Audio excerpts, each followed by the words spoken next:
Oh hey, welcome back to another Meese Outland video. Today we're going over a 2022 Spyder F3-S. With that said, let's get on the road and take it for a ride. Let's roll the intro.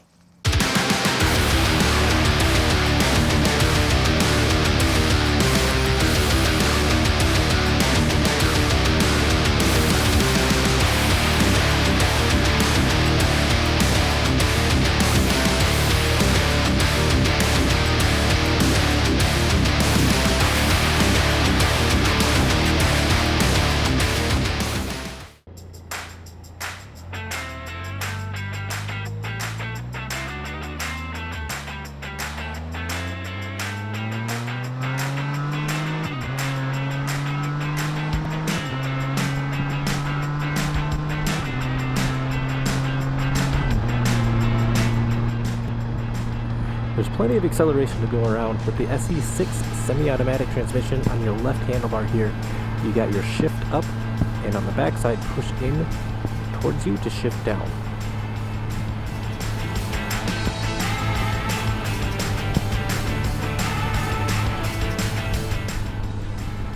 Cruising on the highway, you do get quite a bit of wind, but it does feel pretty planted and stable.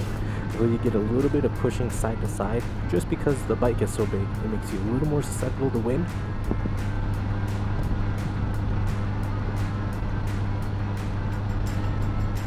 The shorter little windscreen does leave a little bit to be desired for long rides, but that is more what the RT and RT Limited packages are for. The F3-S is aimed more at the casual city rider. In the Spyder F3-S, Can-Am is packing a 1330cc Ace 3-cylinder engine pushing 115 horsepower and 96 foot-pounds of torque to move the 899-pound chassis.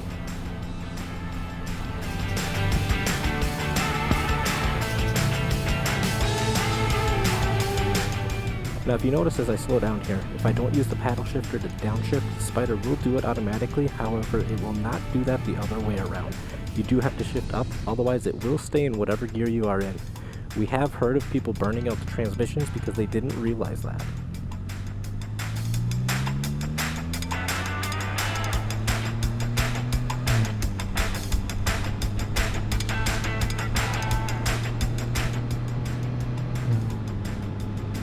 Shifting is buttery smooth with no real hesitation, and you don't have to let off the throttle to do it.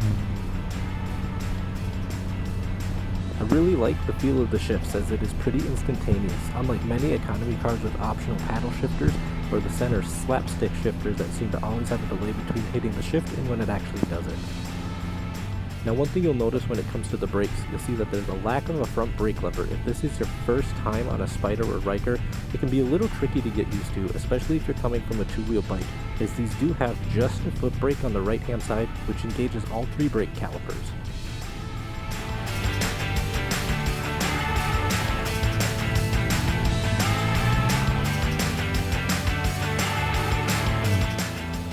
Turn signals are auto-canceling that will turn off after completing a turn, which I think is a great feature to have.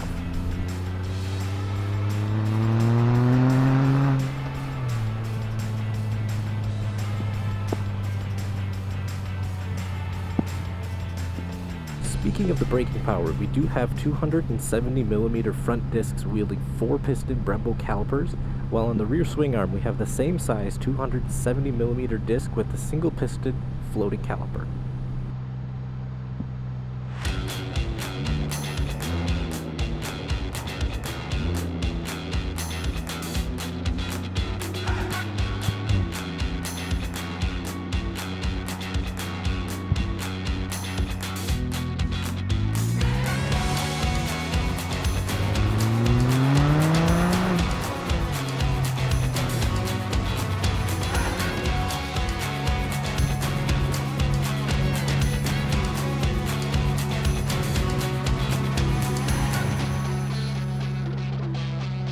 Circling back to the shifting behavior, occasionally you may notice some clunks if you are shifting up or down from neutral or from reverse up to first. I'm not sure if it's just how the transmission works, but it is something to be aware of in that it's normal for the Spyders. There's nothing wrong with it.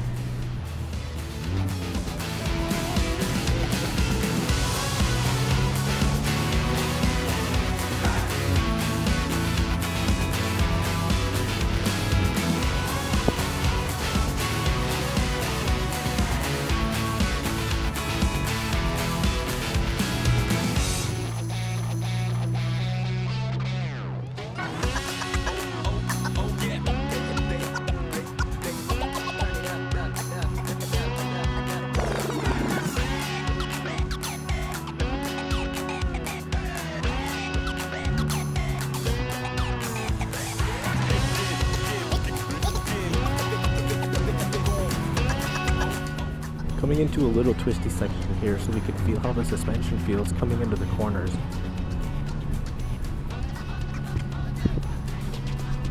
Handling wise, if you're coming from a regular two-wheel bike, it is not going to handle anywhere close to what you're used to. The Spyders ride a lot more like a snowmobile than they do a motorcycle.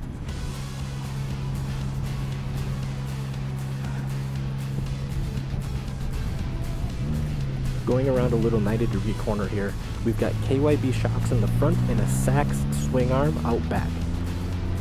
They feel awesome, not too soft but not too stiff either to retain the comfort.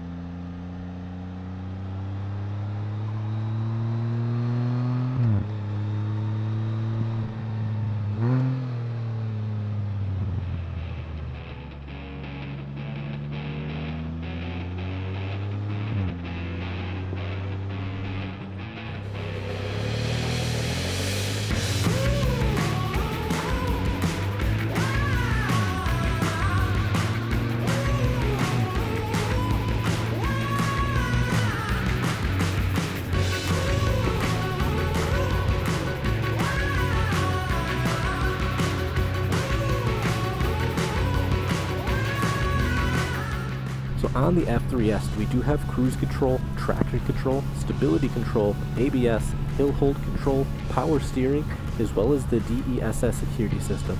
All of those aids are going to come in handy if you're wanting to go for a more casual cruise, though some of those assists can be turned off depending on what drive mode you're in, or if you want to go for a more spirited ride.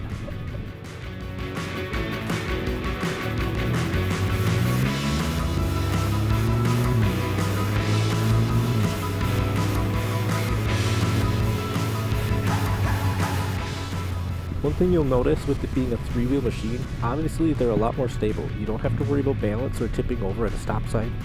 Going through corners, do not be afraid to use your brakes if you have to, unlike a two-wheel bike where if you grab too much brake you may high side or low side.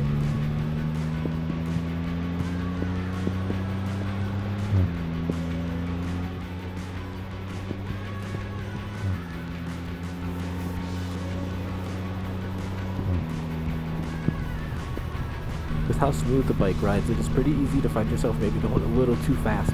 Thankfully, we've got a large 7.8-inch display that shows everything that's going on right in front of you. You got all of these controls on the left-hand side to cycle through the display, and your mode button to change what driving mode you're riding.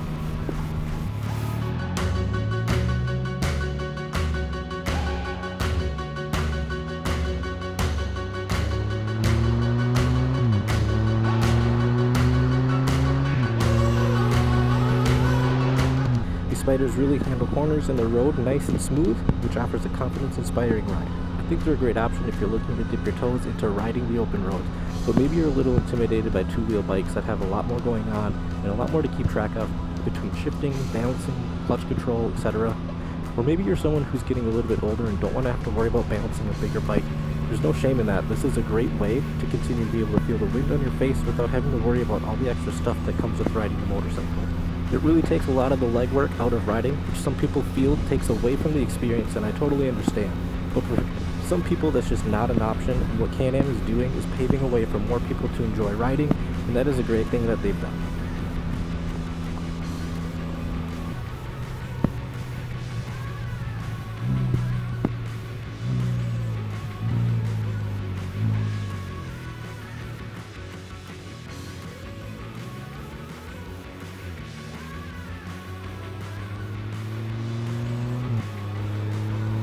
The fuel economy is not too bad. I don't remember off the top of my head what they're rated for, but I'll put it up on the screen right here, what the estimated miles per gallon is.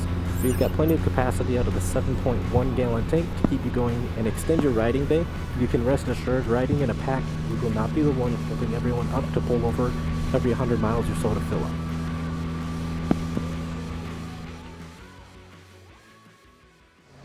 All right, so now that we've taken the Spyder for a ride here, let's kind of recap my thoughts. Who do I think these are for? They're not for your long haul riders. That's more where your RT and RT Limited packages come in. This is gonna be more for your city rider, more casual, spirited riding around town, maybe some of the back roads. If you have any questions, feel free, reach out to us at either store or check us out on the rest of our social media. Be sure to like, comment, and subscribe. And also check us out on August 25th and 26th coming up here in a couple weeks. We are going to be doing a demo with a bunch of the Spyders and Rykers, give you a good chance to get behind the handlebars and see for yourself what they're all about.